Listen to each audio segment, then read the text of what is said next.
Imagine building a $1 billion company without actually having the money. Now imagine convincing banks, investors, auditors, even governments that everything is real. And for years, no one notices. This isn't a movie. This actually happened. And at the center of it all was a company called Wirecard. At first glance, Wirecard looked like a dream. It was a German tech company, clean image, fast growth, big promises.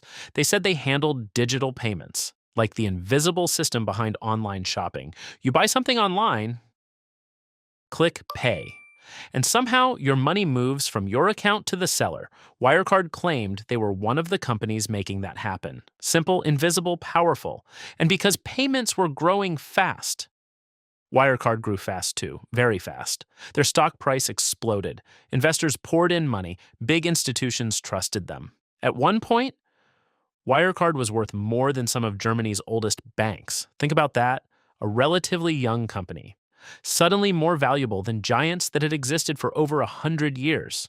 People started calling it Germany's fintech champion. It felt unstoppable, but here's where things get strange. Because behind all that success, something didn't add up. Not at first. At first, everything looked perfect. Too perfect. The company kept reporting huge profits. Every quarter, more growth.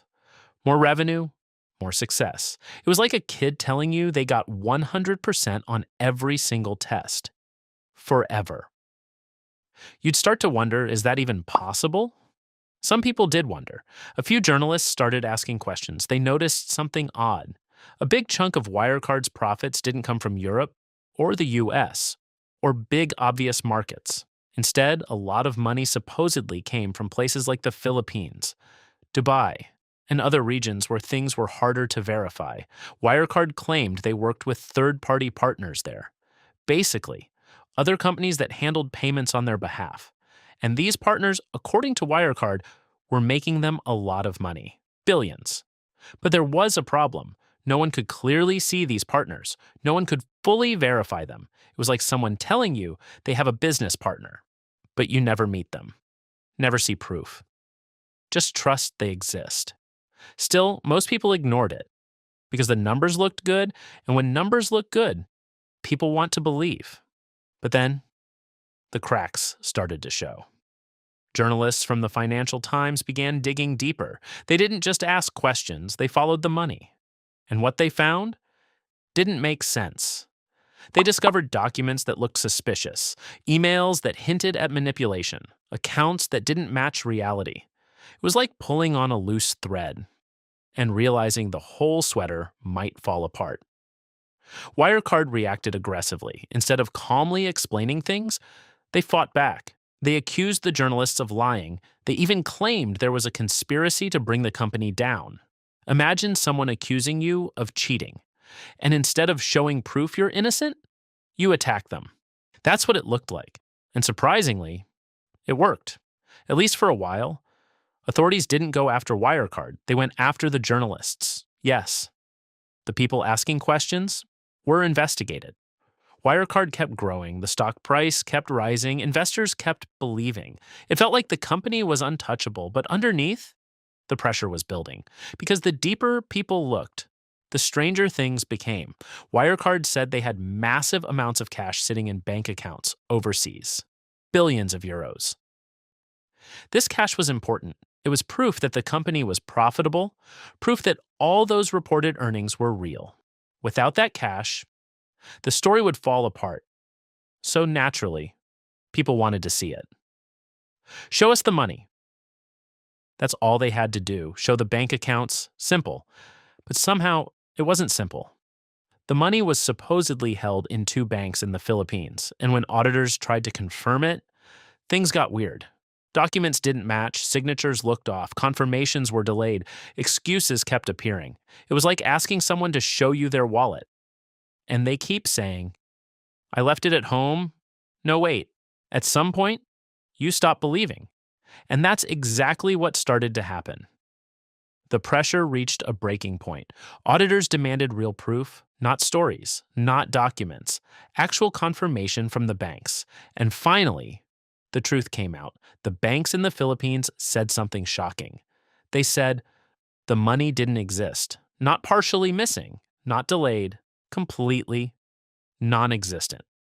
About 1.9 billion euros gone, or more accurately, never there in the first place. Think about that. Imagine someone telling you they have a vault with billions inside.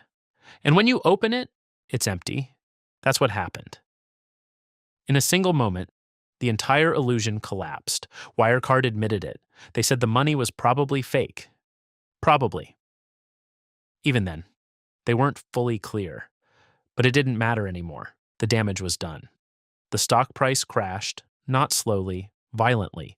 It dropped like a rock, billions in value, wiped out in days. Investors lost everything. And suddenly, everyone started asking the same question. How did no one catch this earlier? How did a company fake billions for years and get away with it? But the craziest part, this wasn't the end of the story, because behind the scenes, there was one man who knew everything. And right when the truth started coming out, he disappeared, gone. No warning, no explanation, just vanished. And what happened next made the whole story even more unbelievable. The man who disappeared was the CEO. His name was Markus Braun. For years, he was the face of Wirecard, calm, confident, always in control. He looked like the kind of leader you trust with billions. And right next to him was another key figure, Jan Marsalek, less visible, more mysterious.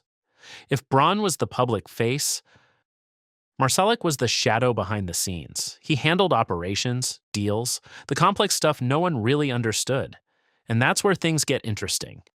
Because when everything started collapsing, Marsalek didn't stay to explain. He didn't fight. He didn't defend himself. He vanished, just like that. One day he was there, the next day, gone.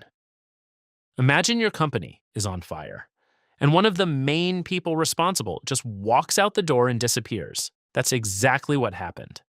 And from that moment, the story turned from financial scandal into something much darker. At first, people thought he just ran away. Simple, took the money, escaped, end of story. But then, strange details started to appear. Reports suggested he didn't just randomly flee. He had a plan, a very precise plan. He traveled from Austria to Belarus using a private jet. And from there, the trail goes cold, but not completely, because intelligence agencies started getting involved. Yes, intelligence agencies. This wasn't just about missing money anymore. There were whispers that Marsalek had connections, serious connections. Some reports linked him to Russian intelligence. Others claimed he had been moving around in circles far beyond business. It was like discovering that your company's executive might also be part of a spy network. Sounds insane, but that's how bizarre this case became.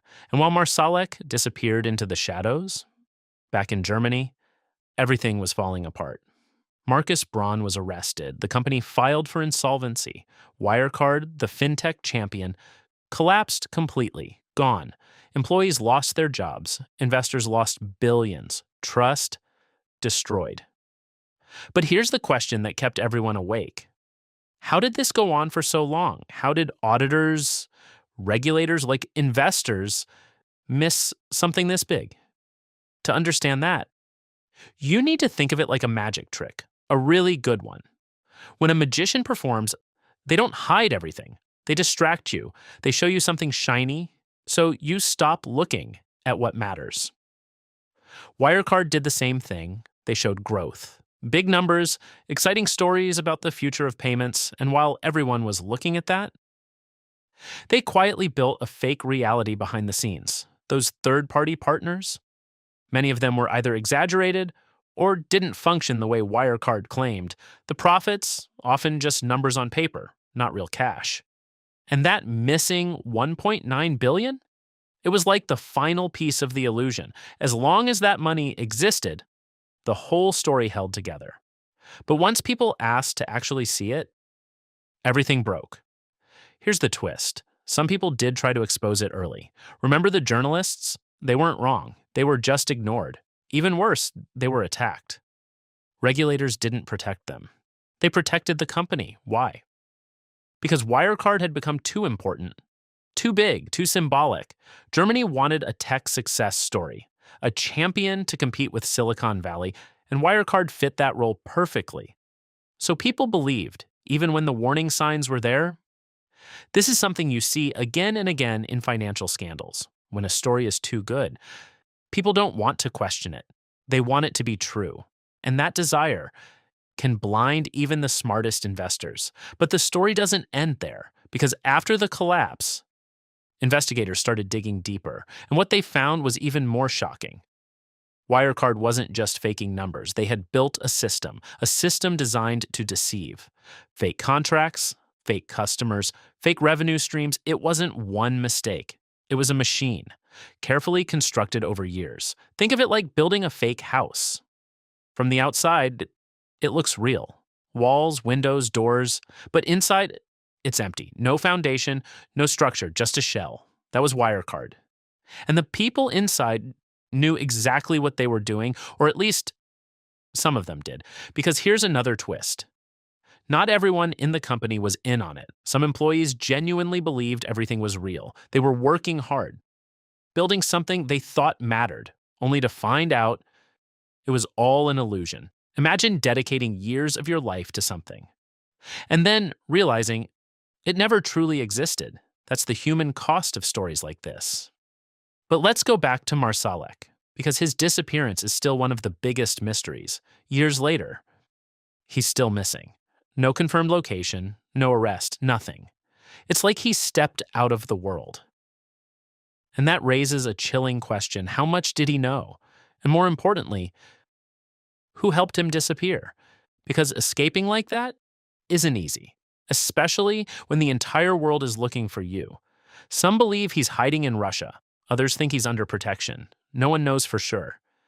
But what everyone agrees on is that he was a key piece of the puzzle, the man who could explain everything, and he's gone. So what can you learn from all this? Simple: in finance, numbers can lie, but cash doesn't. That's why the missing $1.9 billion was so important. It wasn't just money, it was proof. Proof that everything else was real. And once that proof disappeared, so did the entire company. This story isn't just about Wirecard, it's about trust.